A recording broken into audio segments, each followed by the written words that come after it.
dia a todos e todas. Eu queria, em nome da equipe do Jota Jornalismo, agradecer a Comunitas pelo convite. O Jota é uma empresa de informação digital que tem como missão tornar as instituições públicas mais previsíveis. É uma missão, um desafio grande e, ao mesmo tempo, instigante, e que dialoga bastante com esse tema desse bate-papo nosso, né? Que é a participação cívica na vida pública. Eu queria começar com o nosso convidado, Luciano. Luciano, você é um comunicador, um influenciador, uma liderança que dialoga com milhões de brasileiros de diversas classes sociais, diversas regiões do país. E, no entanto, você deixou a tua zona de conforto e está discutindo temas de interesse público. Eu queria saber o que te motivou, qual foi o start nesse processo, o que deflagrou esse seu envolvimento, esse seu engajamento nas causas públicas. Bom dia. Bom dia a todos. Obrigado, Fábio, Carlinhos. Comunitas, parabéns aí pelo belo trabalho. Regina, parabéns também a todos. Falar em zona de conforto, estar aqui nesse palco é completamente fora da minha zona de conforto. Mas acho que para a gente responder a tua pergunta, eu tive uma historinha rápida que eu acho que chega à tua resposta. Eu fui semana retrasada a Pernambuco e fui parar no Brejo do Beberibe, que é periferia de Recife, e fui conhecer uma senhora chamada Tia Nadiane. Vou contar isso rapidamente, mas Tia Nadiane, em 2003, estava assistindo o Jornal Nacional e a ONU falou que o bairro que ela morava, que tinha outro nome na época, acho que era Nova Esperança na época, se não me engano, que o nome até... enfim, não era bem discutível, que a notícia era que o bairro que ela morava era um dos piores bairros no mundo, um dos mais perigosos para você criar um filho, e ela tinha 3. E aí, ela que era cabeleireira na época, no dia seguinte de manhã, ou à tarde, no contraturno escolar, ao invés dela ir trabalhar, ela saiu pelas ruas do bairro dela e falou que ela ia contar a história para as crianças, e recolheu, sei lá, convidou 15, 20 crianças para a casa dela contar histórias. Isso em 2003, a gente está em 2019, eu fui à casa dela, virou um projeto social que chama Amor e Esperança do lado da casa dela. A casa dela continua sem reboco, sem nenhum móvel novo, e você vai na ONG do lado da casa dela, é lindo, organizado, com biblioteca, com brinquedoteca, tem 120 crianças todos os dias lá no contraturno escolar, os pais no final de semana, e ela hoje vive com R$ 89 do Bolsa Família, a única renda que Nadiane tem. Então, respondendo a sua pergunta, eu acho que é esse tipo de história, assim como a Nadiane vendo o Jornal Nacional, saiu da zona de conforto dela, eu estou vendo muitas coisas nesses últimos 20 anos. Eu não sou um técnico em economia, não sou um técnico em ciências públicas ou políticas públicas, eu sou um grande curioso e eu não consigo passar por um problema e não me sentir parte dele. Então, eu estou tentando, de alguma forma, contribuir na qualificação do debate público, na qualificação das ideias, como a gente pode, assim como o Comunitas tem feito muito bem nessa última década, um pouco mais, tentar contribuir para que a gestão seja tão disruptiva no setor público quanto foi na sociedade como um todo nas últimas décadas. Acho que é um pouco por aí. João, queria aproveitar a presença do Carlos, obrigado pelo convite.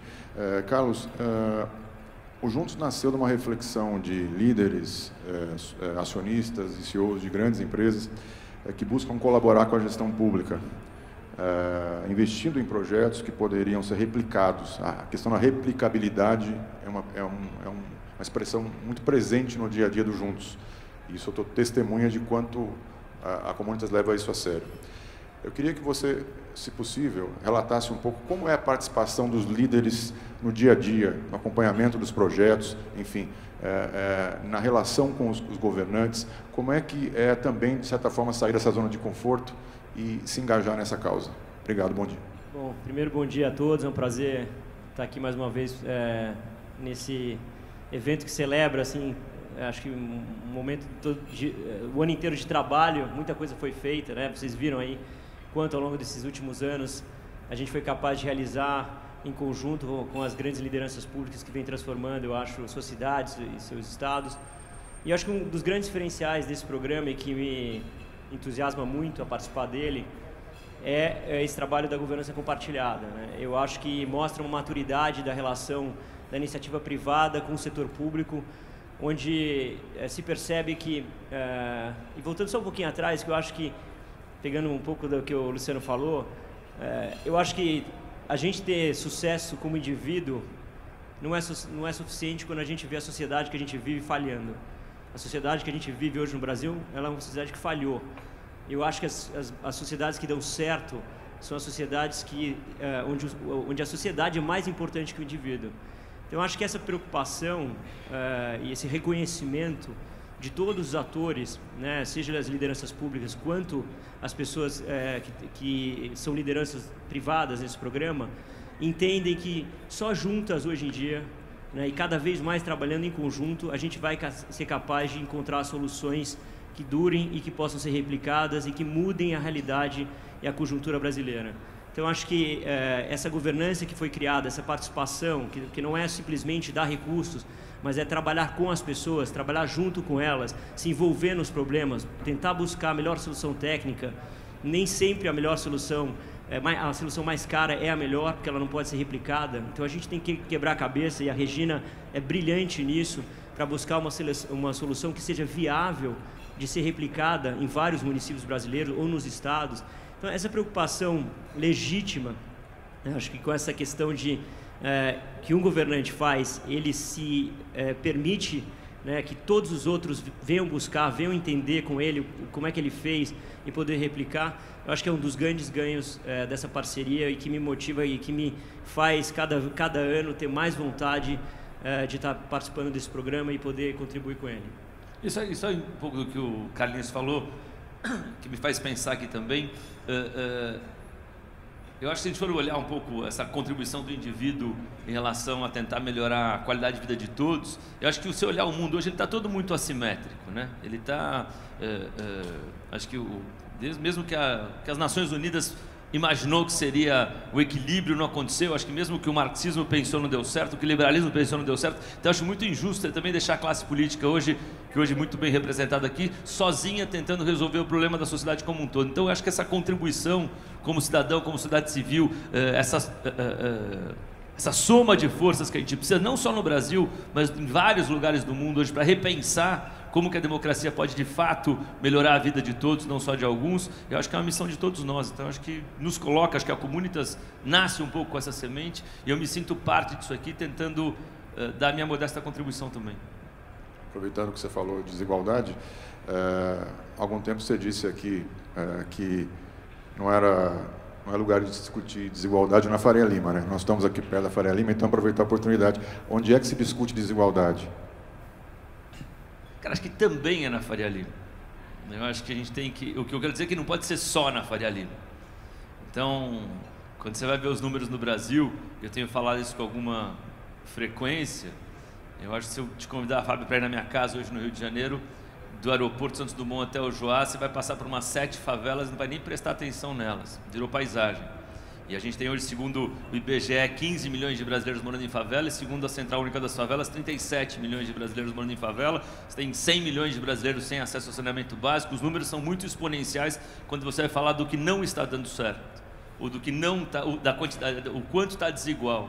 Então, eu acho que não adianta uma discussão como endereçar temas tão importantes quanto esse, se a gente ficar aqui só entre a gente discutindo. Acho que a gente tem que ouvir a voz das comunidades, a gente tem que ouvir o que está acontecendo lá embaixo mesmo, a gente tem que ver o quanto a vida está difícil, tentar apontar soluções que façam sentido.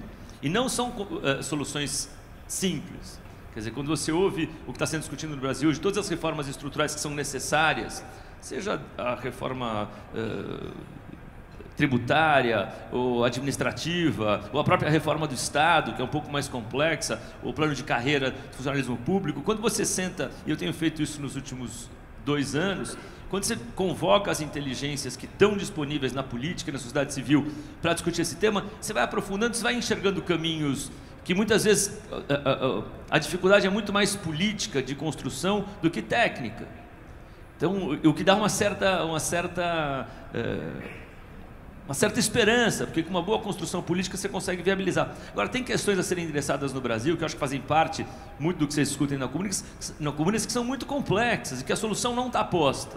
Como é que você endereça a questão de favelas no Brasil, ou de outros tantos problemas? Não são soluções simples e que vão demandar energia, vão demandar tempo, vão demandar viabilidade da sociedade civil como um todo para conseguir transformar em política pública. Então, por isso que eu acho que se a gente quiser pensar o Brasil a longo prazo, independente de quem esteja governando, e eu acho que a solução é a continuidade dos projetos, principalmente na questão da educação, a gente tem que somar a sociedade civil como um todo, juntar a política nas mais diversas ideologias para achar um projeto. O Brasil não tem um sonho maior. Eu brinco no universo que eu trabalho nesses últimos 25 anos, que você pode ter os melhores estúdios, ter as melhores câmeras, os melhores atores, as melhores atrizes. Se você não tiver um bom roteiro, você não tem nem uma boa novela e nem um bom filme. Então, acho que o tempo que a gente tem que gastar nesse momento aqui, e acho que a Comunitas ajuda a escrever bons roteiros para os gestores públicos, onde ela se pluga aí, a reeleição de quase a integralidade deles é a prova de que funciona quando você tem roteiro, é o que a gente tem que fazer para o país. Não tem um sonho maior. A hora que você vai conversar com as pessoas no dia a dia e sente o pulso, não, as pessoas não estão sonhando mais. Então, acho que cabe a gente tentar contribuir com um projeto maior. Mas, Luciano, até concordando com o seu diagnóstico de que, de fato, o que falta é pensar no país no médio prazo, como é que você escapa dessa armadilha muito imediatista, que é o debate público no país? Quer dizer, as pessoas estão discutindo muito o que vai acontecer no final do ano, no próximo ano, e o médio prazo sempre fica relegado ao segundo plano. Como é que se escapa dessa armadilha? E você, como comunicador, você tem ali instrumentos para falar mais diretamente com as pessoas. Como é que mensagem você passaria nesse sentido, de pensar o país no médio prazo? Cara, a gente tem a gente tem excelentes lideranças nessa sala aqui hoje, que eu admiro boa parte delas. A gente tem um plano de liderança, eu acho, na gestão pública no Brasil. Você pega os maiores líderes, que não só no Brasil, mas no mundo, em vários lugares, eles meio que salgaram o terreno à sua volta e não deixaram que novas lideranças florescessem. Eu acho, por exemplo, pensando sobre o que a gente está vivendo hoje, eu acho que a reeleição fez muito mal ao Brasil, porque nos coloca em debate político constante. Acho que o que o Eduardo Leite está fazendo no Rio Grande do Sul, isso é louvável, de assumir o governo e de cara avisar, olha, eu não serei candidato à reeleição, foi muito importante, porque credenciou ele a negociar com todas as forças políticas as reformas estruturais necessárias para o Rio Grande do Sul não quebrar. Então, eu acho que a gente tinha que ter a obrigação das lideranças que estão hoje em voga que são respeitadas, ajudar a formar novos líderes para o setor público, e acho que é o que a gente está tentando fazer com os movimentos cívicos, principalmente com o Renova, e acho que o Poit está aqui, é um bom exemplo disso. Tem vários exemplos que já nasceram no primeiro ciclo do Renova, que não importa a sua ideologia, não importa como você pensa, não importa qual é a sua visão para a construção de um país mais justo, mais eficiente, mais afetivo, mas vamos qualificar o debate. Então, acho que quando você vê a iniciativa privada, a minha geração, estou com 48 anos, as transformações que a gente viveu nesses últimos 20, 30 anos no setor público, hoje um moleque com 24, 25 anos que sai do INSPER ou que sai da GV, ele não quer mais trabalhar na Procter & Gamble de trainee para ficar lá 40 anos para ter uma carreira bacana. Ele vai, se tiver uma boa ideia e capacidade de execução, ele levanta dinheiro, seed money, série A, enfim. E no setor público, quando você olha, ele continua lento, ineficiente. Então, eu acho que a nossa contribuição, e essa convocação que eu faço, não é pessoal, ela é geracional. De quando o seu sobrinho, quando você mora lá em Sorocaba, fala que vai ser vereador, você fala, meu filho, você está louco da cabeça, ficou doente, vai ser político, vai roubar para quê? Precisa acabar com isso, a gente precisa bater palma para quem quer servir. Porque senão não vai dar certo. Então a gente qualifica o debate, qualifica a gestão e consegue comunicar isso para as pessoas, e a gente só vai conseguir ter uma mensagem simples, que não na Faria Lima, mas em Paraisópolis as pessoas entendam, se a gente aprofundar muito no debate. Porque só dá para simplificar a mensagem se você entender muito do que você está falando, para não ser populista, para não ser superficial. Então eu acho que nós temos um desafio nesse momento. Quando eu comecei a fazer televisão, na 90, 91, em 94, 95, quando aparece o Napster, por exemplo, acharam que a indústria da música ia acabar. Não vai mais se pagar direitos autorais, não vai ter mais controle da propriedade intelectual, isso é uma questão. Se falou muito de música. Resumo da ópera, hoje, 30 anos depois, o Spotify vale mais do que toda a indústria da década de 90.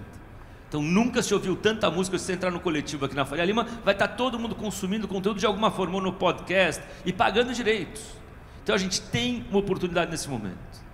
Acho que em função dessa polarização extremada e não construtiva que a gente está vivendo, não só no Brasil, mas nos Estados Unidos, em vários lugares do mundo, na Áustria, em vários lugares você está vivendo isso, na Inglaterra, talvez não esteja trazendo uma consequência positiva para a democracia imediata, mas está todo mundo falando disso. Então vamos aproveitar que está todo mundo falando disso e apontar um caminho possível.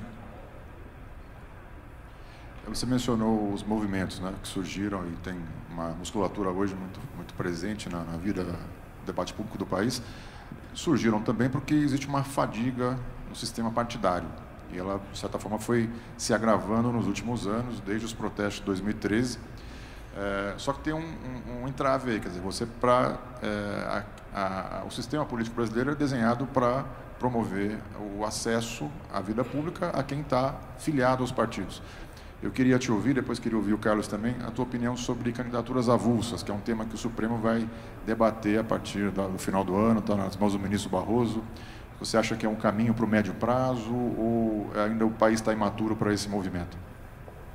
Eu acho que eu estava lendo o senador Bornhausen ontem, até agradeço as palavras gentis de ontem, falando do parlamentarismo. Então eu acho que o Brasil tem que ter uma evolução política. Acho que a reforma política ela não terminou, ela é necessária. Eu não sei se candidaturas independentes neste momento, sei lá, mais de 30 partidos que a gente tem hoje, iria contribuir. Eu acho que a cláusula de barreira já vai ajudar. Eu acho que a gente tem que trabalhar fortemente por um voto distrital puro ou misto. Eu acho que a gente tem etapas a serem cumpridas para que a gente consiga fortalecer os partidos, para que eles sejam em menor número, para que eles não sejam plataformas fisiológicas de venda de tempo na televisão ou de pura e simplesmente negociações políticas. Então eu acho que a gente tem que essa reforma do Estado, que eu vejo muito necessária, quanto mais eu converso sobre isso, eu sei que é uma necessidade que a gente tem, passa pela reforma política também. Eu acho que a questão mais importante neste momento, e eu acho que dado o número de políticos que tem aqui nessa sala, a questão do financiamento de campanha, do financiamento dos partidos, é uma questão que a gente tem que endereçar com muita prioridade. Porque se o establishment cada vez mais se proteger para ser o gestor dos recursos e também tiver o único poder discricionário para onde vai o dinheiro e para quem vai, isso vai atrapalhar o processo de renovação. Eu acho que a sociedade civil participar da política é importante, acho que os movimentos cívicos são muito importantes. Eu acho que a gente tem que rever doações como tem que ser feita, com critérios, mas não pode ser única e exclusivamente um fundo público que vai sustentar os partidos e as eleições. Então, eu acho que são questões que a gente tem que discutir com mais profundidade. Acho que quando a gente conseguir melhorar a qualificação do debate, a gente pode pensar em coisas mais profundas, como o parlamentarismo, ou como talvez um sistema mais moderno da relação do Poder Executivo com o Poder Legislativo e com a sociedade como um todo. Eu ouvi o Carlos sobre esse tema.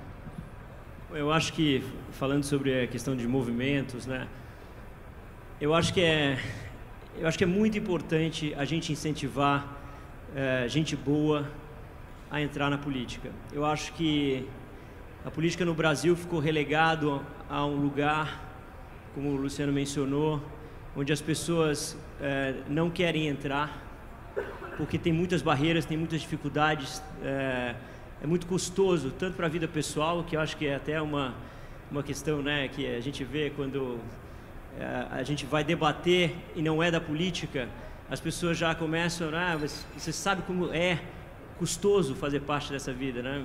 A pressão que você leva, todas as dificuldades do dia a dia. Mas eu acho que a gente tem que, como sociedade, incentivar as pessoas a participarem da vida política, não necessariamente partidária, mas estar trabalhando em conjunto, mas também valorizar a função pública, valorizar o trabalho dessas pessoas. Então, acho que isso é extremamente essencial e eu acho que o Brasil, esses últimos anos, com esse episódio todo da questão de corrupção, acabou se confundindo a atividade política, não é, com os problemas que aconteceram. E eu acho que não se consegue, como você falou, não tem como se fazer esse país avançar dado o tamanho que o setor público tem no Brasil, sem você fazer através dos políticos. Então, eu acho que isso é muito importante. A outra coisa que eu acho fundamental, que é um desafio para a gente hoje na vida privada, é que o mundo está se tornando cada vez mais flat, democrático. Né? Mesmo nós, empresários, estamos sendo todos os dias desafiados porque existe desintermediação dos negócios. Então, a nossa posição frente à realização de atividades, ela vai perdendo protagonismo. O cidadão vai ganhando protagonismo, o consumidor ganha protagonismo. Isso é uma realidade, quando você olha para o futuro, que a gente, como geração, vai ter que encarar, tanto na vida privada quanto na vida pública. Eu digo isso porque eu sinto que o gestor público, né, é engraçado, porque é contra-intuitivo, né? O gestor público tem muito poder para fazer as coisas acontecer, o desejo de fazer políticas públicas para salvar a humanidade. Eu acho que o verdadeiro político do futuro é aquele que vai olhar e dar poder ao cidadão, entregar poder. O futuro para a política é devolver cada vez mais poder para o cidadão através das tecnologias, através da realização do seu dia a dia e ir saindo de muita coisa. E isso é desafiador, porque significa um altruísmo, tanto de quem está na vida privada quanto quem está na vida pública, que não é natural de quem gosta de ter o protagonismo. Então, acho que esse vai ser um grande desafio, até meio filosófico, né, para as pessoas participarem. E é muito importante que essas pessoas tenham essa concepção do futuro, porque é para ir, na minha opinião, é daí para que a gente está indo. Não tem volta. O mundo está caminhando nessa direção e a gente precisa ter essa compreensão. Então, acho que isso vai ser um trabalho de conscientização e de levar muita tecnologia para o governo também, fazer com que essas coisas se tornem uma realidade cada vez mais presente, né, e você possa ir transformando, e eu acho que isso vai amplia essa responsabilidade do trabalho conjunto da sociedade civil com as lideranças públicas. Então, ouvindo o Carlinhos falar, eu acho que a nossa geração vai ver muitas coisas nessa nossa passagem por aqui. Então, desde do capitalismo que se fortaleceu, as democracias que cresceram no mundo todo, mas também a gente está vendo o nascimento. Quando eu comecei a fazer televisão, você tinha 3 formas de consumir conteúdo: era o rádio, a televisão e o cinema, e acabou. Então, hoje em dia, a gente está discutindo o nascimento de um 5º poder. Acho que o 4º poder nasceu com a mídia, e agora vem um 5º poder que ninguém entendeu muito bem qual é a força que ele tem real. Quer dizer, porque hoje o que o Brasil está vivendo, por exemplo, eu falo isso com bastante propriedade, que eu estou sendo atacado ferozmente nas redes nesses últimos 3 meses, a temperatura, isso vale para todo mundo, principalmente para quem está na vida pública, assim, eu tenho bastante segurança de que a temperatura das redes sociais no Brasil hoje não é a temperatura das ruas, mesmo. Então, isso é um problema que a gente vai ter que enfrentar seriamente, principalmente para o próximo ciclo eleitoral, de eleição. Eu tô lendo, a reflexão que ele fez não tem nada a ver com isso, mas estou lendo o livro do Laurentino da Escravidão, que ele fala de um ditado africano, que enquanto o leão não aprender a escrever, a história vai ser sempre sob o ponto de vista do caçador. Então, eu acho que a sociedade civil de bem, neste momento que a gente está vivendo, nós somos os leões em relação às redes sociais.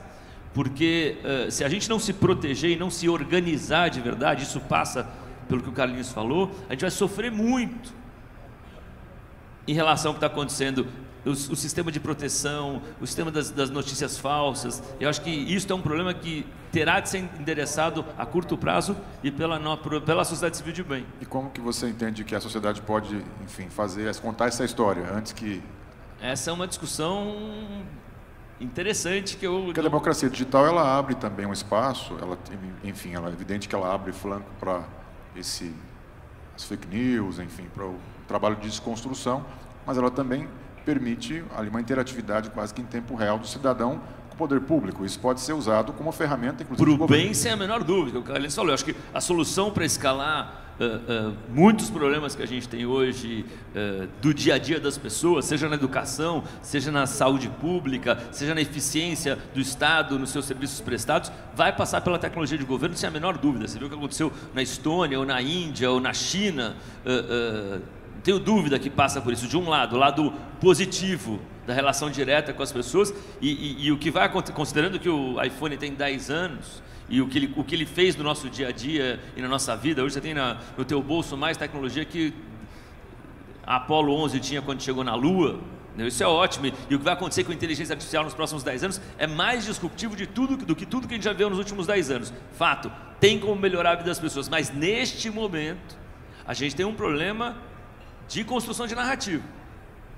Que as redes sociais hoje elas não têm nenhum tipo de regulação. Eu comecei a fazer isso há muito tempo atrás. Quando o Twitter chegou, eu comecei a me relacionar com redes sociais. Rapidamente eu escalei nisso.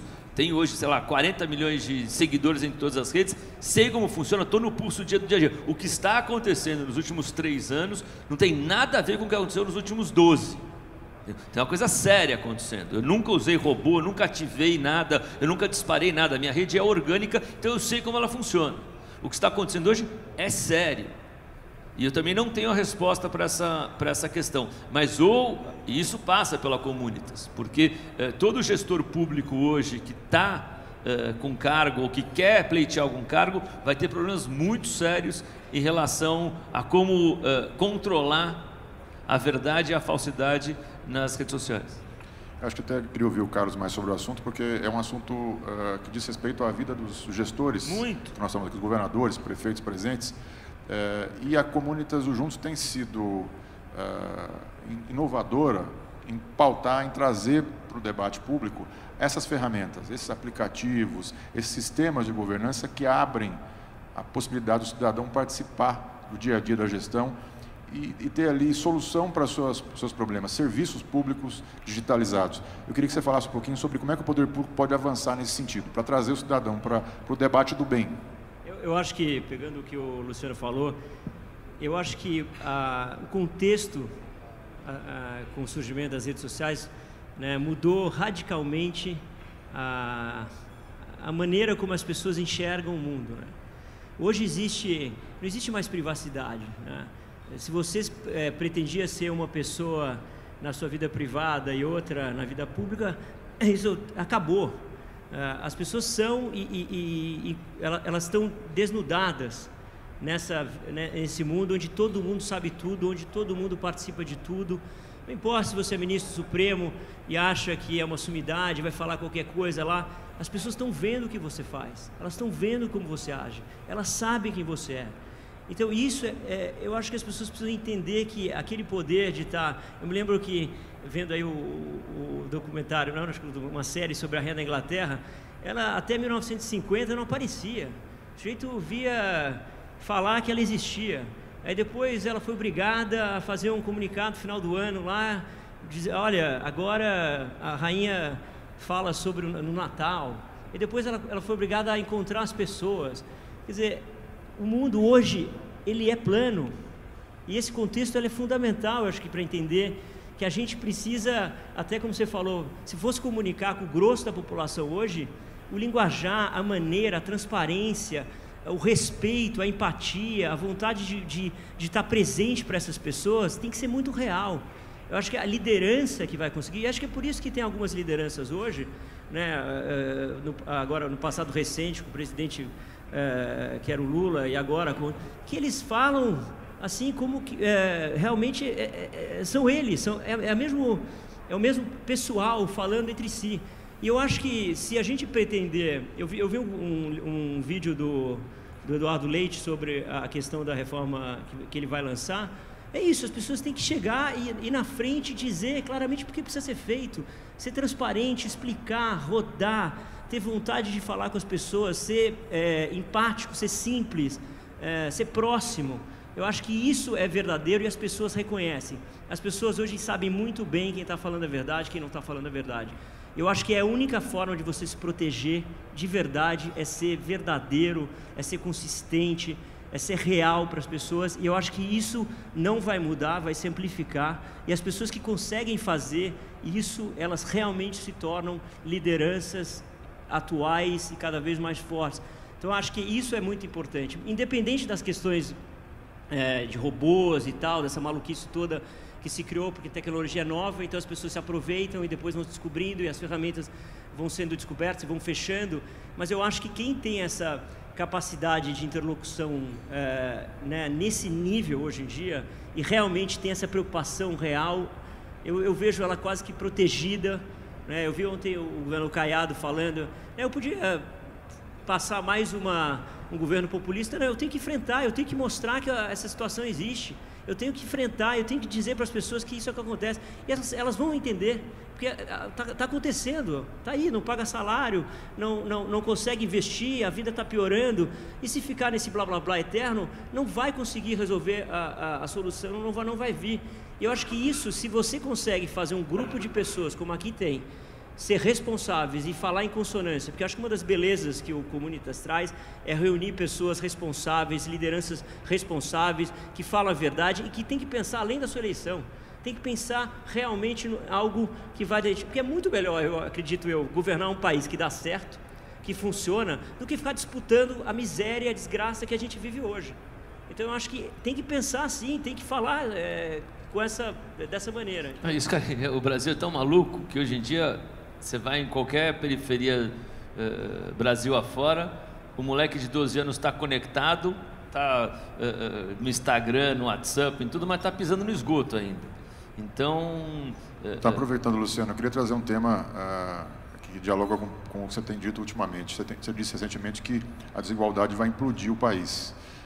Nós estamos observando aqui na América do Sul uma série de movimentos eclodindo nas ruas, sobretudo no Chile, teve Equador antes, Bolívia agora com a questão eleitoral, pode ser que tenha alguma faísca nesse sentido. Eu queria saber, aqui no Brasil, se você enxerga algum tipo de, possibilidade, risco de um movimento semelhante de rua muito forte, fruto dessa implosão que pode vir aí. Acho que é um pêndulo, né? As pessoas na última eleição, elas imaginaram que tinha um salvador da pátria chegando e depositaram muita esperança no que a gente está vivendo nesse momento. Eu acho que o Chile, eu tenho falado, quanto mais, o que está me movendo é só minha curiosidade.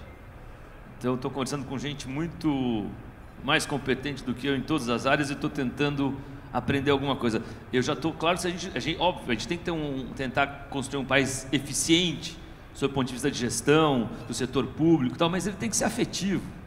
Se a gente não cuidar das pessoas, esse país vai implodir, porque ele é muito desigual, mas muito desigual. Então eu acho que o que está acontecendo no Chile, e o Chile, quando você conversa com os liberais, até 15 dias atrás, era state of art do que o Brasil deveria ser em várias frentes, tudo certo, só que esqueceram das pessoas. Então virou referência de eficiência sem nenhuma afetividade, e é o que está acontecendo. Então eu acho que o que está acontecendo no Chile tem que ser uma lição a ser aprendida no Brasil. Eu concordo com as teses liberais, eu acho sim que o Estado não é nem grande nem pequeno, ele é necessário, tem lugares que ele tem que estar, na saúde, na educação, uma série de coisas, tem lugares que ele não tem que estar e que o mercado tem que se regular sozinho, mas o que eu tenho dito, e eu falo isso da Faria Lima, acho que aqui na Faria Lima, se o país estiver crescendo, se o país estiver mais eficiente, se ele estiver desburocratizado, se ele tiver com juros baixos e acesso ao crédito, e você puder sair na rua e não ser assaltado, tá bom, tá tudo certo. Agora tem um outro lado de São Paulo ou do Brasil que precisa de muita atenção, e que o Estado vai sim ter que participar, e a gente vai ter que pensar em políticas de proteção social de fato. Eu tenho falado que você pega uma senhora hoje, em qualquer lugar do Brasil, com 46 anos, analfabeta funcional, com 4, 5 filhos, eu acho que o papel do Estado vai ser de cuidar dessas crianças, e a educação é a única, a mais poderosa ferramenta de redução de desigualdade, é a educação. E é isso que a gente tem que trabalhar fortemente, e não tem que reinventar a roda. Você pegar só o que o Todos pela Educação, Fundação Lema, Instituto Alfabeto, Instituto Unibanco, Parceiro da Escola, Instituto Ayrton Senna, só o que já foi produzido pela sociedade civil nas últimas décadas, foram bilhões gastos, já está aí, o projeto é só curar e organizar, não tem que reinventar a roda. Agora tem questões que o Estado vai ter que participar, porque se a gente cuidar dos filhos dela com educação, eu garanto que a gente vai ter política de proteção social quando essas crianças tiverem 20 anos de idade. Só que esta senhora, como o mundo está se desenhando, tem mais 40, 50 anos de vida, ela não vai ser inclusa na sociedade pelas políticas liberais que a gente está defendendo tanto. Então tem que ter um olhar eficiente, tem que ter um olhar afetivo, e eu acho que o que aconteceu no Chile, não acho que a gente vai eclodir manifestações populares no curto prazo no Brasil, mas se a vida não melhorar para valer. Outro dia eu fui para Bom Jesus do Piauí, lindo, lindo, que chama Canyon do Assis, muito lugar, 9 horas de carro de Teresina, lindo, tá? Quando você vai para os vilarejos ali, você entende, e com todo respeito, o Lula é muito respeitado lá, mas muito respeitado, porque quando você olha, obviamente, eu acho que, Regina Esteves está aqui, eu acho que muito da política que veio da Dona Ruth, na construção do Comunidade Solidária, Escola Solidária, que acho que foi a junção que virou a Bolsa Família, então acho que tem uma herança de 2 governos que trabalharam de maneira contínua nos projetos de proteção social, mas quando você chega no interior do Piauí, a vida do seu João, você entra na casa dele, o fio do Luz para Todos chegou, tem um fiozinho lá que chegou longe pra caramba, tá lá o fio, ou seja, ele passou a ter geladeira que ele não tinha, do lado tem uma cisterna que custou R$3.000 para fazer, que trouxe água que não tinha também, e a família tem, sei lá, R$180 do Bolsa Família, porque não tinha renda nenhuma. Então, bem ou mal, é o Estado, a política pública que chega na ponta e muda a vida das pessoas. Então, no Brasil, com a esperança que as pessoas depositaram, porque a polarização, você acaba tendo um discurso muito populista que faz com que as pessoas, você acaba prometendo coisas que nem sempre você sabe como é que você vai entregar. Então, não sei qual é a capacidade de execução desse monte de coisa que foi falada no último ciclo eleitoral. Então, eu acho que se não chegar na ponta, se de fato não gerar emprego, se as pessoas não entenderem que suas vidas estão melhorando, não para a gente, mas para o Brasil de verdade, para o Brasil profundo, eu acho que a gente pode ter problema a médio prazo. Estamos chegando aqui no final do nosso bate-papo. Eu tenho mais um tempo para uma pergunta dos nossos convidados. Quem vai fazer? Seu Eli.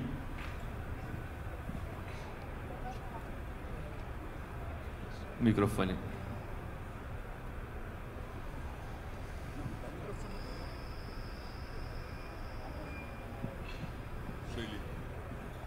Bom dia. Bom dia, seu Eli. Uma pergunta e uma afirmação. O que você acha do Ministério do Bem? O que eu acho do? Do Ministério do Bem, para resolver os problemas do país. Ponto 2. Acho que quando você falou em educação, você acertou em cheio. A salvação vai ser pela educação desse país. Enquanto não atacar na educação, não vai ter solução.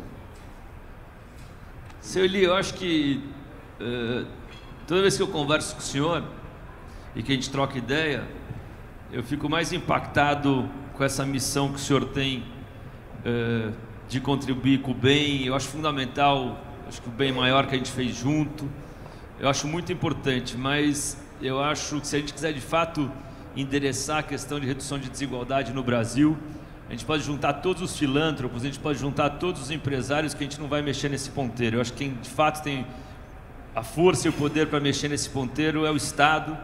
O Estado é gerido pelos políticos, a gente tem excelentes políticos sentados nessa sala aqui hoje, o que nos anima um pouco, mas acho que o único jeito da gente realmente fazer o bem para quem precisa lá embaixo é a gente qualificar o debate e a política no Brasil para que a gente aponte o país para um caminho que seja menos desigual no futuro. E como cidadão, eu acho que o Brasil hoje doa 0,2% do seu PIB, isso considerando as igrejas pentecostais, então o brasileiro doa muito pouco em relação às outras sociedades modernas do planeta. Então, quanto mais a gente puder incentivar a cultura de doação, eu acho que é melhor. Eu acho que os Estados Unidos têm um modelo de tributação de herança que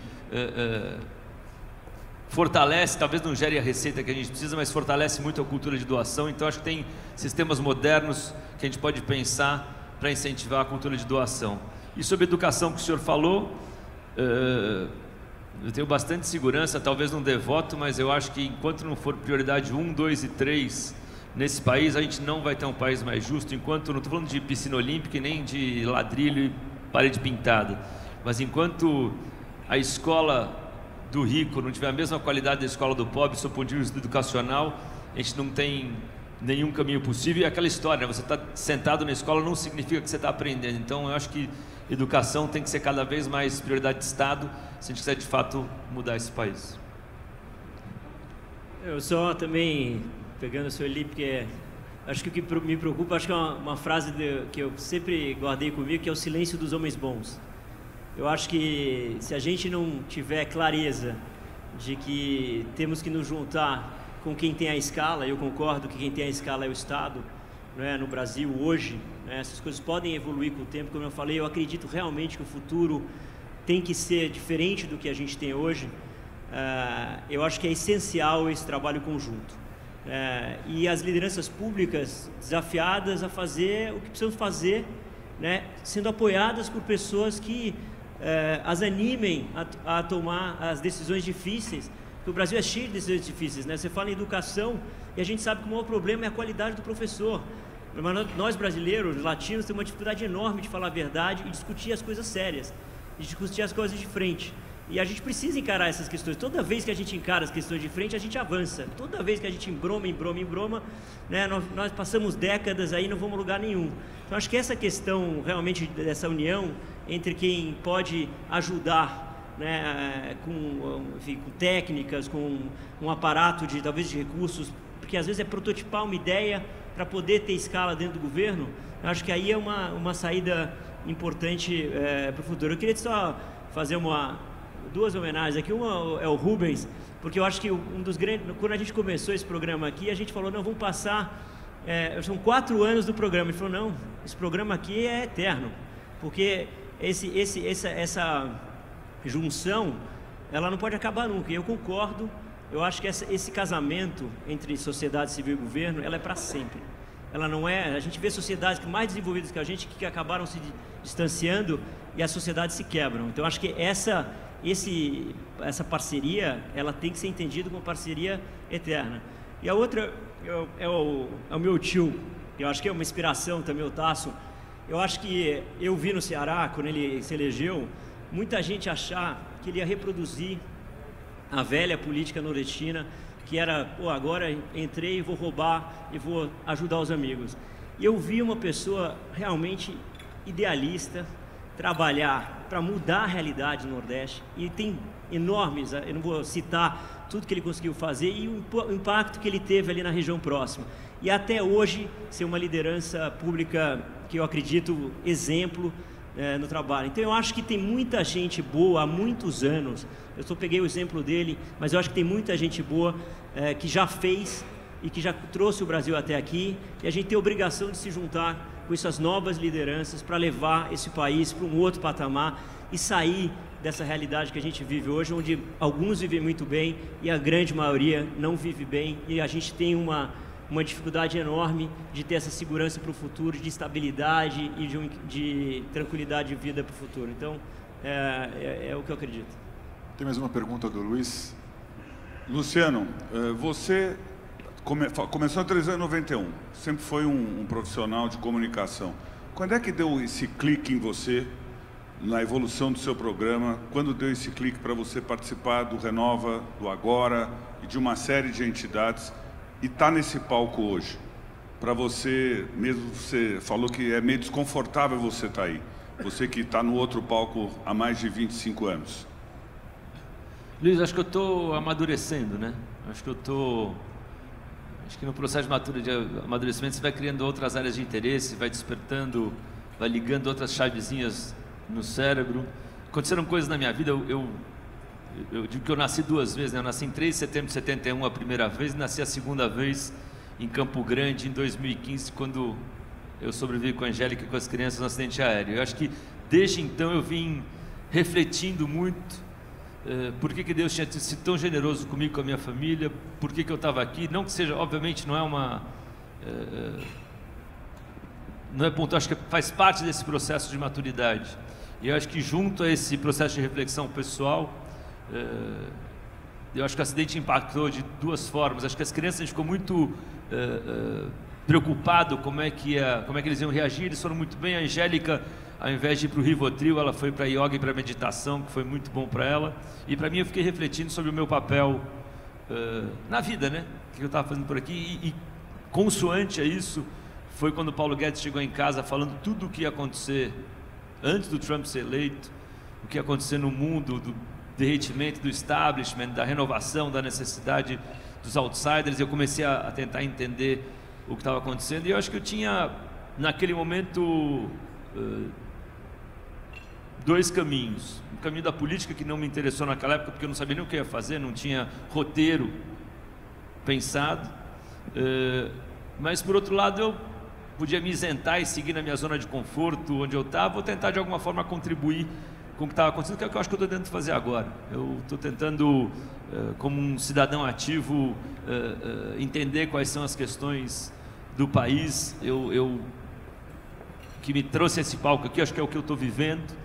Eu acho que todos os cantos do Brasil eu vi, se quiser falar da fronteira da Venezuela, eu fui, se quiser na Amazônia Profunda, estava com o Helder semana passada em Nova York, em Princeton, discutindo a Amazônia. Eu achei muito legal, o governador do Pará está lá, de fato, mergulhado numa questão com a sociedade civil discutindo. Então eu estou tentando, como eu vi os lugares, eu fui falar com as pessoas nesses últimos 20 anos, eu entrei na casa de cada um, eu venho fotografando geladeira há 20 anos, eu tenho umas 1000 geladeiras fotografadas. Gosto de consumo, eu abro a geladeira, eu vejo o que tem no box, eu converso com as pessoas, eu tento entender quais são as suas questões.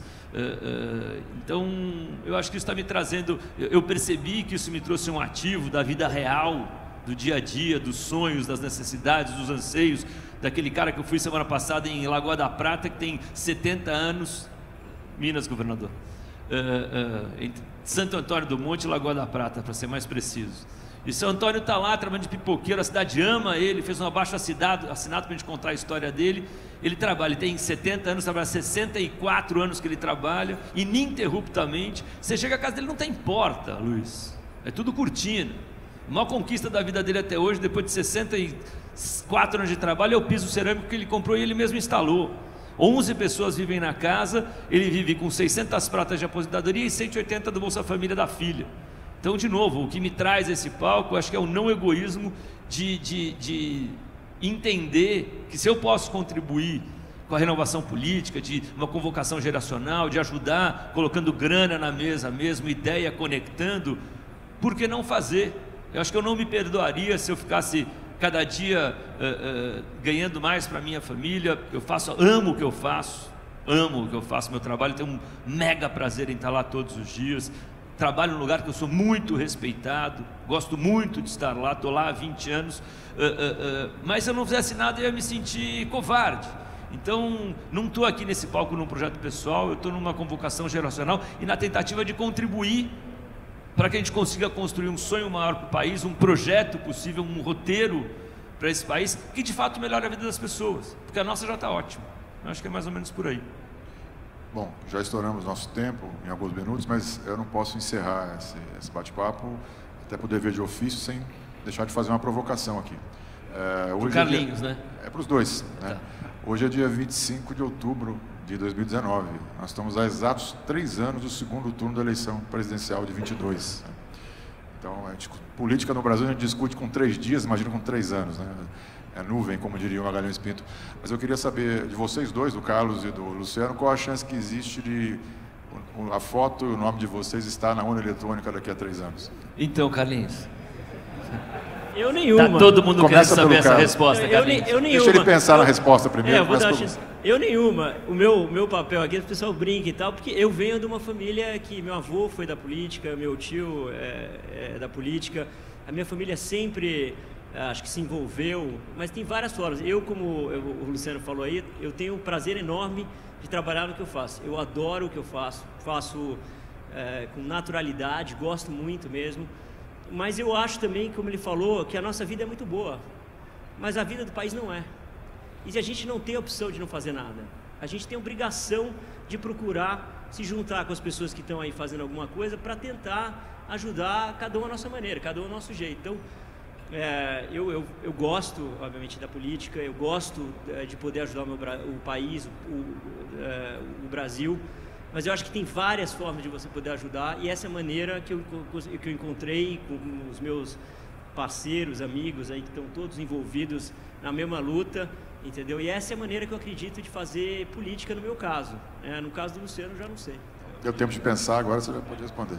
Não, eu não tenho muito o que pensar, não. Eu acho que a resposta que eu dei para o Luiz é um pouco do que eu estou vivendo. Eu acho que a gente não tem que... Você discutir um tema desse, com todos os problemas que o Brasil tem que endereçar, com todas as questões que a gente tem há 3 anos da eleição, não contribui nada no debate, além de dar notícia para o jornal e alimentar as colunas políticas. Eu acho que acho que o meu papel aqui, eu acho que servir no Brasil, no tempo e significado correto da palavra, acho que tem que bater palma. Eu vejo aqui o que eu estou aprendendo com o Artung nesses últimos 3 anos, na generosidade dele de me entender como é que o xadrez funciona nesse universo e ver os governadores aqui, ver Eduardo, ver Helder, ver o Zema que teve coragem, ver o Caiado, Zema que teve coragem de abrir mão da vida empresarial dele para servir. Eu acho que a gente tem que bater palma para quem tem essa coragem. No meu caso pessoal, acho que a minha contribuição e é o que eu comprometi publicamente com a minha família, onde eu trabalho, assim, eu quero ser um cidadão cada vez mais ativo, eu quero poder emprestar a potência da minha voz até onde ela possa chegar, para que a gente, de fato, conecte o que tem de melhor na sociedade civil, na política, na academia, para que a gente desenhe um sonho maior e possível para o país. As lideranças que vão tocar esse projeto, eu acho que ou já estão na mesa ou vão nascer. Eu acho que esse debate personificar isso hoje, eu acho que ninguém sai ganhando. Obrigado, Luciano. Obrigado, Carlos. Bom evento a todos. Obrigado, Fábio. Obrigado, Carlos. Obrigado a todos aí.